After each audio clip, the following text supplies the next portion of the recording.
Dr. Badoon says, by later standards of orthodoxy, Marcion's interpretation of the New Testament writings was heretical.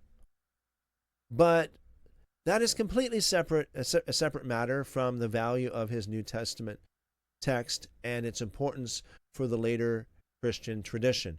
This distinction often has not been appreciated. Thus, one of the principal tasks of my book, this is Dr. Badoon speaking, the First New Testament, printed in 2013, is to demonstrate why it should be made and how much more significant the Marcionite New Testament becomes as a consequence.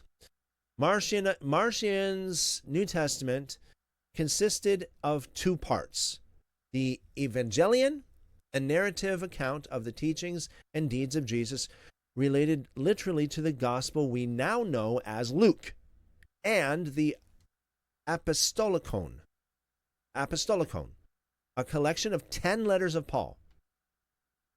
Those very 10, incidentally, that modern critical scholarship has concluded have been the greatest likelihood of being authentic. This is amazing, folks. Oh, this is gold. This is gold. You understand? So, in other words, what Dr. Badoon is saying right here, Marcion would have known. So we can learn some stuff through Marcion. We shouldn't learn his blaspheming of the Holy Spirit doctrine, by the way, but that said, there are some things we can find out from Mr. Marcion.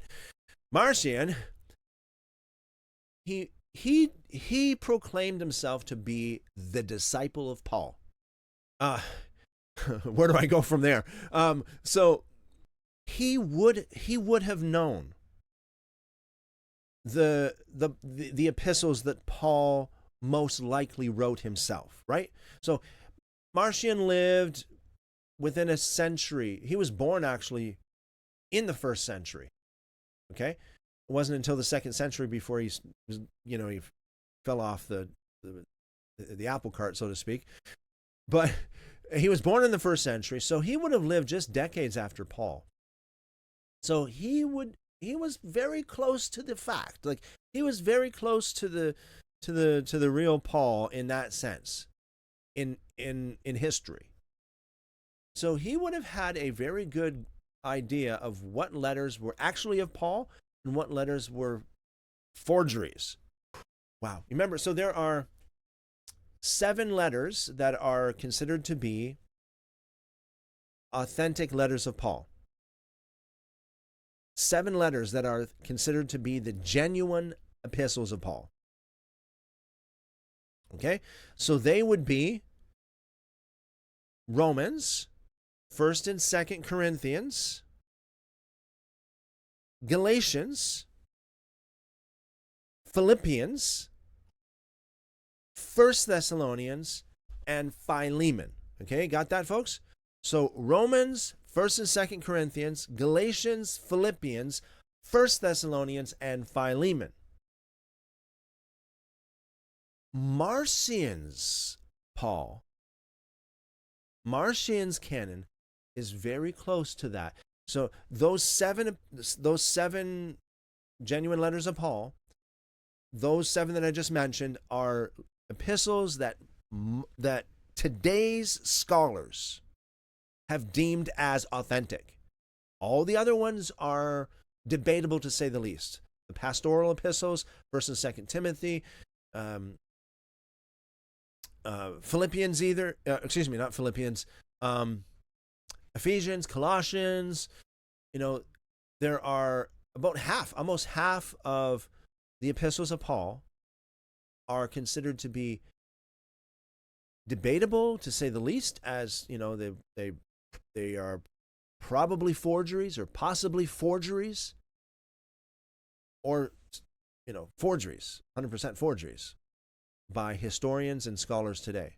So they look at lots of things and determining which epistle would be authentic and which one is not. We did a special on this not too long ago on the live streams. If you're interested in that, make sure you go into the archives there. The live replays on YouTube. You can watch all of those. We go through all the criteria that modern historians and scholars use. It's very close to the Marcionite canon. What does that mean? Well, that means that's a confirmation that these scholars today are probably true. They're probably on the right track, that there are 7 genuine letters of Paul, and the other ones are at least debatable, if not complete total forgeries. So, Dr. Badoon, okay, so Marcion's New Testament consisted of 2 parts: the Evangelion, a narrative account of the teachings and deeds of Jesus related literarily to the gospel we now know as Luke, and the Epistolicon, a collection of the 10 letters of Paul. Those very 10, incidentally, that modern critical scholarship has concluded have the greatest likelihood of being authentic. We have some reason to think that he adopted the latter from an existing set compiled by some unknown collector of Paul's letters. But Marcion is in fact our earliest witness to the existence of 6 of those 10 letters: 2 Corinthians, 1 and 2 Thessalonians, Ephesians, Colossians, and Philemon. By elevating a set of letters of Paul to parity with an account of the life and the teachings of Jesus himself, Marcion put his distinctive stamp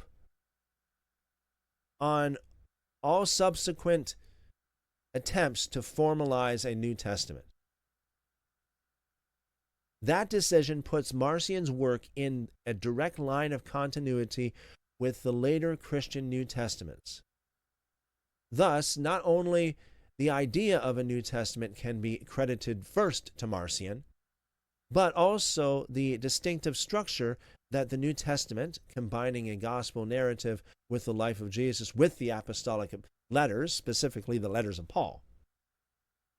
There is little to be said in favor of the claim that the formation of the New Testament followed an inevitable trajectory, that the Christian Bible would have turned out exactly as it did even if Marcion had never lived.